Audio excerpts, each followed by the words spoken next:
அரிசி என்பது நம்ம வாழ்க்கையோட ஒரு முக்கிய அங்கம்.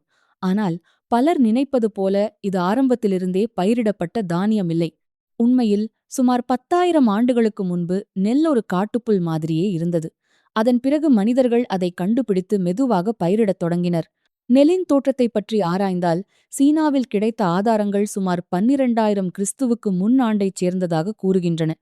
மேலும் சில ஆய்வுகள் அது 13,000 கிறிஸ்துவுக்கு முன் ஆண்டுகள் வரை பழமையானதாக இருக்கலாம் என்பதையும் காட்டுகின்றன. விஞ்ஞானிகள் நம்ம இன்று பயிரிடும் நிலை ஆரிசா சட்டீவா என்று அழைக்கிறார்கள். இதில் முக்கியமாக இந்திகா மற்றும் ஜெப்போனிகா என்ற இரண்டு வகைகள் உள்ளன. பழைய காலங்களில் 1,00,000க்கும் மேற்பட்ட நெல் வகைகள் இருந்ததாக கூறப்படுகிறது. ஆனால் இன்றைய காலத்தில் நாம் பயன்படுத்துவது 10 முதல் 15 வகைகள் மட்டுமே. குறிப்பாக 1960களுக்குப் பிறகு அதிக விளைச்சல் கிடைக்க வேண்டும் என்ற காரணத்தால் பாரம்பரிய நெல் வகைகள் பல மெதுவாக மறைந்து போயின. அதே சமயம் இப்போது சில விவசாயிகளும் ஆராய்ச்சியாளர்களும் அந்த இழந்த நெல் வகைகளை மீண்டும் கண்டுபிடிக்கவும் பாதுகாக்கவும் முயற்சி செய்து வருகிறார்கள். சுவாரஸ்யமாக, உலகில் முதல் நெல் உணவு மிகவும் எளிமையானது.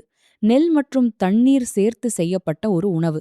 சீனாவில் அதை ஜோ என்றும் இந்தியாவில் கஞ்சி என்றும் அழைக்கிறார்கள். இது இன்னும் நம்ம வாழ்க்கையில் தொடர்ந்தும் பயன்படுத்தப்படுகிறது.